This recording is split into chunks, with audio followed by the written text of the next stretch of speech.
अजय वत्स। गाजियाबाद के Loni tronica city की एक कॉलोनी में हथियार बंद लुटेरों ने परिवार को बंधक बनाकर लूट की वारदात को अंजाम दिया।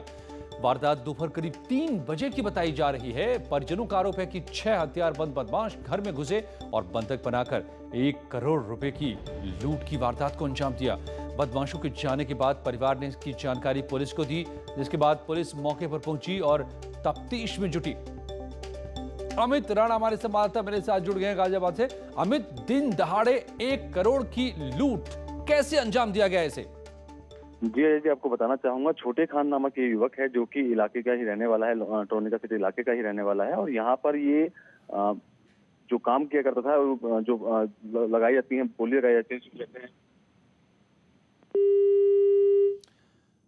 अमित से संपर्क टूटा है, लेकिन जो खबर बता रहे थे छोटे खान नाम के इस शख्स ने, जो यहाँ इस इलाके का बदमाश है, इसने वारदात को अंजाम दिया है। मगर इस वारदात ने बड़े सवाल खड़े कर दिए हैं। दिन दहाड़े गाजियाबाद में 1 करोड़ की डकैती। ट्रॉनिका सिटी की अंसल कॉलोनी की घटना। और कोविड को कंट्रोल करने के लिए सीएम हर जिले का दौरा कर रहे हैं। इस कड़ी में सीएम योगी आज कुशीनगर और देवरिया के दौरे पर पहुंचे। सीएम सबसे पहले देवरिया पहुंचे, जहां उन्होंने कोविड कंट्रोल कमांड सेंटर का जायजा लिया और फिर अधिकारियों के साथ समीक्षा बैठक भी की। इस दौरान इलाके के जनप्रतिनिधि भी मौजूद थे। मुख्यमंत्री ने हमेशा की तरह एक गांव का औचक निरीक्षण भी किया, साथ ही उन्होंने ग्रामीणों से संवाद भी किया। इसके बाद कुशीनगर में सीएम ने कोविड कमांड सेंटर का निरीक्षण किया। सीएम ने यहां बच्चों से मुलाकात भी की और एक बच्ची को आशीर्वाद दिया।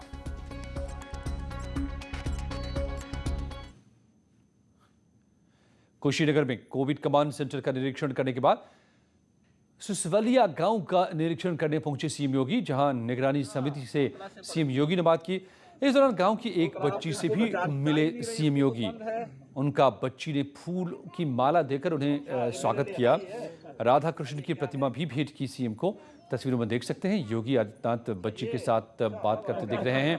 जब बच्ची सीएम के पैर छूती है तो सीएम उसे आशीर्वाद देते हैं।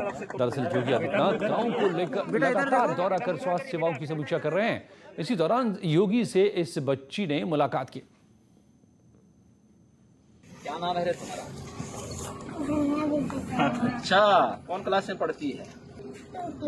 2 क्लास। स्कूल तो जा ही नहीं रही, स्कूल तो बंद है। दादा ये लीजिए। अच्छा, ये मेरे लिए हाई है। और ये क्या है? दादी गुलदस्ता आपके लिए। अच्छा, ये अच्छा बाबा ये मेरी तरफ से तुम ले। बेटा मुँह इधर करिए, बेटा इधर देखो, बेटा मुँह इधर करिए, बेटा इधर देखो, बेटा इधर देखो। ऐसे घर से बाहर मत निकलना है। कागज भी हाथ में। ये क्या है? ये क्या है? कागज दे दीजिए बेटा। क्या है बेटा? है? अच्छा, मैं जरूर देखेंगे। और दोनों जिलों का दौरा करने के बाद सीएम ने बताया कि यूपी में लगातार कम हो रहे कोरोना केसेस की वजह टीम वर्क है और साथ ही यूपी में ट्रेसिंग, ट्रीट और टेस्टिंग की नीति का ये कमाल दिख रहा है। आबादी है उतनी ज्यादा हमारे सामने चुनौती भी थी। विशेषज्ञों ने तमाम प्रकार की आशंकाएं भी व्यक्त की थी, लेकिन टीम वर्क और जो मंत्र आदरणीय प्रधानमंत्री जी ने दिया था प्रारंभ में ही कोरोना से लड़ने के लिए कि हमें ट्रेस, टेस्ट एंड ट्रीट के इस फार्मूले को अपनाना पड़ेगा। ट्रिपल टी के इस फार्मूले के आधार पर कोरोना के खिलाफ जो व्यापक अभियान चला, आज उसके अपेक्षित परिणाम हम सबके सामने हैं। अपनी प्रभावी भूमिका के साथ इस महामारी के खिलाफ लड़ाई में कार्य कर रहा है। इसके अपेक्षित परिणाम भी आ रहे हैं। हम लोगों ने ट्रेस, टेस्ट और ट्रीट के मंत्र को जमीनी हकीकत पर उतारने के लिए पूरी ताकत लगाई। आज उसका परिणाम है कि 95% से अधिक रिकवरी रेट उत्तर प्रदेश के अंदर है। पॉजिटिविटी रेट उत्तर प्रदेश के अंदर 3 के आसपास है। सबसे अधिक टेस्ट उत्तर प्रदेश अब तक कर चुका है। और आज की कोरोना अपडेट में भी ये आंकड़े दिख रहे हैं। यूपी में आज 3,371 नए केस सामने आए। पिछले 24 घंटे में 163 लोगों की इससे मौत हुई है, जबकि 24 घंटे में 10,540 मरीज ठीक भी हुए। इसके बाद प्रदेश में अब 62,271 एक्टिव केसेस ही हैं बचे हुए। प्रदेश में कोरोना से रिकवरी रेट 95.1% है, वहीं पॉजिटिविटी रेट अब 1% से थोड़ी ही ज्यादा है। और विपक्ष लगातार कोरोना संक्रमण से हो रही मौतों को लेकर सरकार को घेरने की कोशिश कर रहा है और सरकार पर लापरवाही करने का आरोप लगा रहा है। आंकड़ों को छिपाने की बात कही जा रही है, क्योंकि जो तस्वीरें जमीन पर दिखाई दे रही हैं वो कागजों पर नहीं दिख रहे। इस मामले को लेकर योगी आदित्यनाथ ने विपक्ष को आड़े हाथों लिया है। उन्होंने कहा कि कुछ लोग सिर्फ एसी कमरों में बैठकर ट्वीट कर रहे हैं। उन लोगों को भारत की सभ्यता और संस्कृति का ज्ञान नहीं देना चाहिए। जिन्हें भारत की परंपरा और संस्कृति और संस्कारों की जानकारी नहीं और एक रूम में बैठ करके केवल ट्वीट पर विश्वास करना है, उनसे इससे ज़्यादा उम्मीद की भी नहीं जानी चाहिए। तो आपको लगता नहीं, जैसे अखिलेश यादव वैक्सीन पर भी सवाल करते हैं, प्रियंका गांधी भी करते हैं, और आप पिछले 2 सप्ताह के अंदर लगभग पूरे उत्तर प्रदेश का दौरा कर चुके हैं, हर गांव में जा रहे हैं, अस्पतालों में जा रहे हैं, पीकू वार्डों का निरीक्षण कर रहे हैं, लेकिन उनको इस बात का ये नहीं दिखाई दे रहा है। देखिए, ये मेरी जिम्मेदारी है, जो मेरी जिम्मेदारी है मैं कर रहा हूँ। जो उनकी जिम्मेदारी है जो करते रहें, जिसके कारण जनता ने जहाँ वो उनको पहुँचना है वहाँ पहुँचाया है, वे वही कर रहे हैं। दरअसल कांग्रेस महासचिव प्रियंका गांधी ने ट्वीट कर सरकार पर हमला बोला था। उन्होंने अपनी ट्वीट में लिखा है, जीते जी ढंग से इलाज नहीं मिला, कितनों को सम्मान से अंतिम संस्कार नहीं मिला, सरकारी आंकड़ों में जगह नहीं मिली, अब कब्रों से रामनामी भी छीनी जा रही है। छवि चमकाने की चिंता में दुबली होती सरकार पाप करने पर उतारू है। ये कौन सा सफाई अभियान है? ये अनादर है मृतक का, धर्म का, मानवता का। प्रियंका गांधी के सवाल खड़े करने पर बीजेपी सांसद जगदंबिका पाल ने पलटवार किया है। उन्होंने कहा है कि इसके पास कोई काम नहीं है, सिर्फ ट्वीट पर सियासत करना है। लेकिन आम आदमी पार्टी कार्यकर्ता संजय सिंह ने हमला बोला है। कोई काम नहीं है प्रियंका राहुल के पास। रोज सुबह उठ करके केवल ट्विटर पे, इंस्टाग्राम पे केवल ट्वीट करना। जो हजारों की संख्या में गंगा घाट पर, प्रयागराज के अंदर शवों को दफनाया गया था बालू के नीचे, कल एक दृश्य सामने आया कि उनका रामनामी चदरा नोचा जा रहा था, उखाड़ उखाड़ कर फेंका जा रहा था। यह है आदित्यनाथ सरकार। दरअसल संजय सिंह ने प्रयागराज के श्रृंगेश्वर घाट से शवों के ऊपर से कफन उठाने पर सवाल खड़े किए। इसे लेकर के अब सियासी विवाद खड़ा हो गया है, मगर इस मामले में प्रशासन ने सफाई दी है। प्रशासन का दावा है कि शवों के ऊपर से कपड़ों को हटाने का काम इसलिए किया जा रहा है क्योंकि कई शव कब्र से बाहर दिख रहे हैं। ऐसे में प्रशासन उनका विधि विधान के साथ अंतिम संस्कार करा रहा है। प्रशासन का यह भी मानना है कि इन शवों के गंगा में बहने की संभावना ज्यादा है, क्योंकि आवारा कुत्ते इन शवों को खींचकर गंगा में ले जाते थे और गंगा प्रदूषित हो रही थी, इसीलिए ये काम किया जा रहा है। कटान हुआ तो ये संभावना थी कुछ लाश बाहर आ सकती है, तो गंगा में कोई लाश न जाए, इसके लिए हम लोगों ने व्यवस्था किया है कि यहाँ पर फ्यूनरल कार्यक्रम, लकड़ियाँ जो हैं कुछ मिली हैं, अगर कोई भी लावारिस लाश ऐसा मिलती तो हम लोग उसको जलवा देंगे धार्मिक प्रक्रिया के तहत। तो फिर क्या शवों को भी अब सियासत का बनाया जा रहा है मोहरा?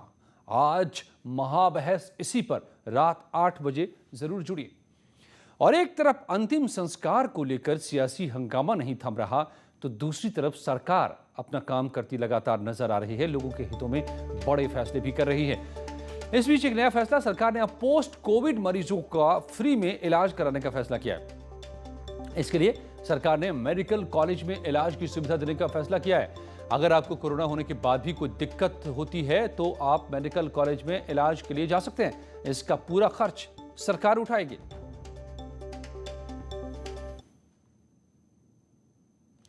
और इस बीच कानपुर में बड़े पैमाने पर युवाओं के वैक्सीनेशन का अभियान चलाया गया है। ग्रीन पार्क स्टेडियम में वैक्सीनेशन का मेला लगा, जिसमें लोगों की भारी भीड़ दिखाई दी। इस अभियान के 6 सेशन में 1200 लोगों को स्टेडियम में वैक्सीन की डोज दी जानी है। मुख्य विकास अधिकारी के मुताबिक दूसरे सेंटर्स पर बढ़ रही भीड़ को देखते हुए यहां ग्रीन पार्क स्टेडियम में मेगा कैंप लगाया गया है। इस कैंप में 18 से 44 की उम्र के लोगों को वैक्सीन लगाया जा रहा है। आप जानते हैं ग्रीन पार्क एक अंतर्राष्ट्रीय क्रिकेट स्टेडियम है और यहाँ पे जो खुला इन्वायरमेंट रहता है और आप देखोगे कि जो हमारी गवर्नमेंट पीएससी सब सेंटर्स है वह बहुत क्राउडेड रहते हैं, जगह नहीं है, लोगों को धूप में खड़े रहना पड़ता है, उसके बाद वो अपना वैक्सीनेशन लगा पाते हैं। यहाँ पे इसी को दृष्टिगत रखते हुए कि लोगों को एक ओपन इन्वायरमेंट मिले और अपना आके आराम से वैक्सीनेशन एक जगह करवा लें, उसी के दृष्टिगत यहाँ पे एक मेगा कैंप हमने आज लगाया है, जिसमें करीबन 6 सेशन हमने युवाओं के लिए रखे हैं। एक सेशन में करीबन 200 लोगों को वैक्सीनेशन लगता है, तो टोटल करीबन 1200 लोगों का वैक्सीनेशन का यहाँ पे। तो देखा आपने, कानपुर में वैक्सीन के लिए भीड़ उमड़ी है, तो वहीं अलीगढ़ में वैक्सीन की बर्बादी की भी खबर है।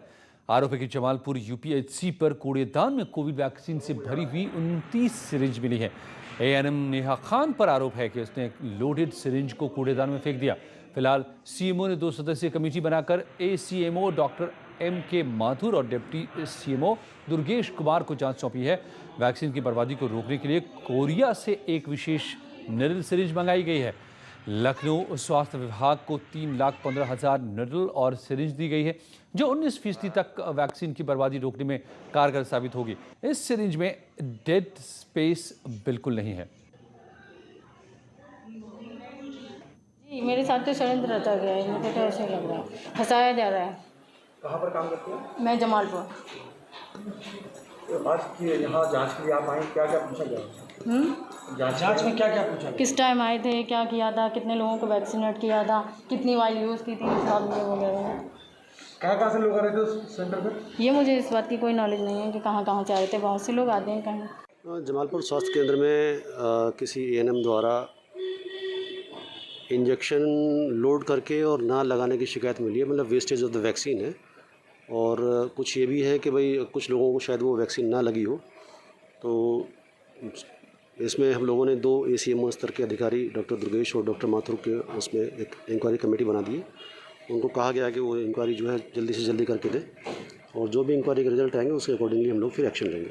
कोविड-19 के पैंडेमिक में जहाँ पर जो है वो हम लोगों ने 6000 का पीक भी देखा और उसके बाद आज जो है वो केसेस की संख्या बहुत कम है और हम सभी इस निष्कर्ष पर पहुँचे हैं कि इस पैंडेमिक से बचने का एकमात्र और प्रभावी उपाय जो है वो कोविड-19 वैक्सीनेशन है।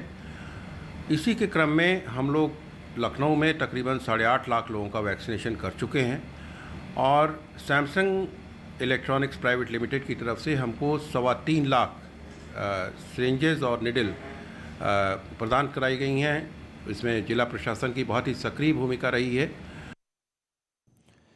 यूपी के बेसिक शिक्षा मंत्री सतीश द्विवेदी के भाई अरुण द्विवेदी ने असिस्टेंट प्रोफेसर पद से इस्तीफा दे दिया है। हाल ही में ईडब्ल्यूएस कोटे के तहत सतीश द्विवेदी के भाई अरुण द्विवेदी की सिद्धार्थ यूनिवर्सिटी में नियुक्ति हुई थी, जिसके बाद विवाद खड़ा हो गया था कि क्या ये पद का दुरुपयोग करते हुए भाई को नौकरी दिलाने का मामला है। इसके बाद अब इस्तीफा सामने आ गया है अरुण द्विवेदी का।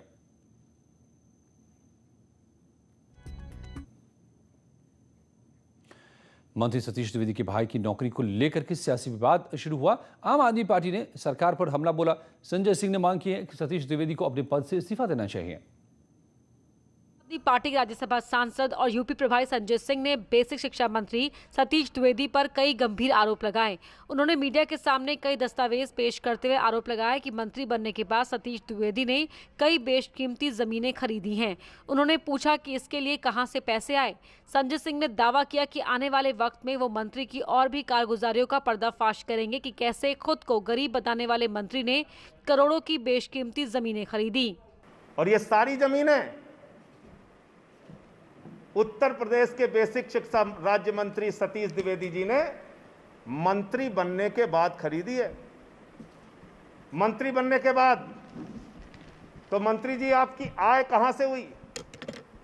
आपकी आमदनी कहां से हुई आदित्यनाथ जी की सरकार में बैठ के मंत्री बन के? क्या जूते में जो फर्जीवाड़ा हुआ वो जूते वालों ने ये पेमेंट किया है?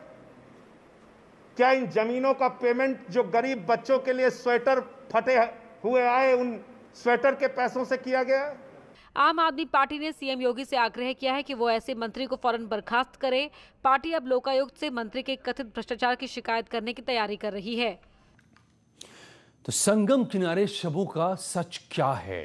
क्या अब शब बन रहे मोहरे सियासत के? रात 8 बजे महाबहस। लौटते हैं कुछ ही पलों में और खबरों के साथ।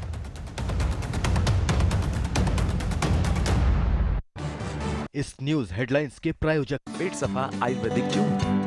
पेट सफा हर रोग दफा।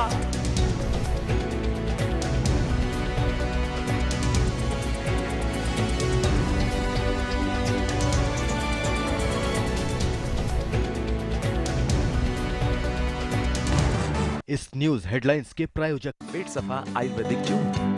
पेट सफा उत्तर प्रदेश उत्तराखंड पर। भाई साहब एक मिनट, ये आपने सैंडल बहुत अच्छे पहने, इनको पैर से निकाल के हाथ में पहनेंगे प्लीज। क्या बात कर रहे हो? अरे सर, तो सुनिए तो फिर ये मास्क नाक के नीचे क्यों पहन रखा है सर? देखिए, आप इंसान हैं, भगवान नहीं। मास्क ठीक से पहनिए प्लीज। इस न्यूज हेडलाइंस के प्रायोजक एसी चाहिए वैल्यू प्लस आइए। वैल्यू प्लस रिश्ता विश्वास का।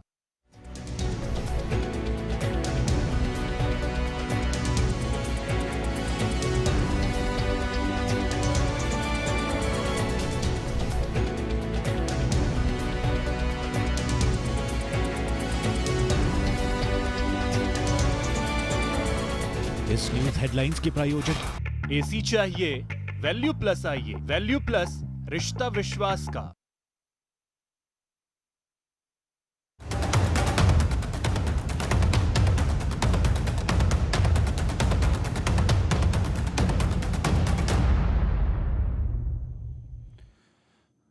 दिल्ली बॉर्डर पर लगातार किसान धरने पर बैठे हैं। पिछले 6 महीने से कृषि कानूनों को वापस लेने की ये मांग कर रहे हैं।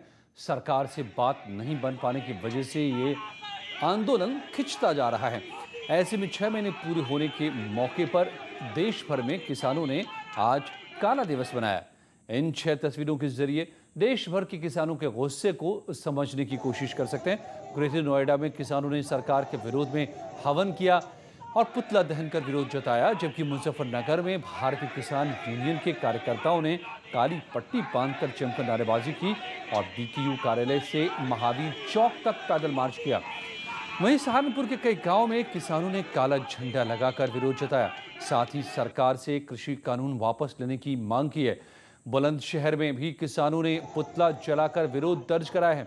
मेरठ में भी ऐसी तस्वीर दिखी। किसानों ने शांतिपूर्ण तरीके से विरोध जताकर काला दिवस मनाया, जबकि बागपत में कृषि कानूनों के विरोध में बीकेयू और आरएलडी कार्यकर्ताओं ने प्रदर्शन कर विरोध दर्ज कराने का काम किया। इस दौरान एसडीएम को ज्ञापन भी सौंपा।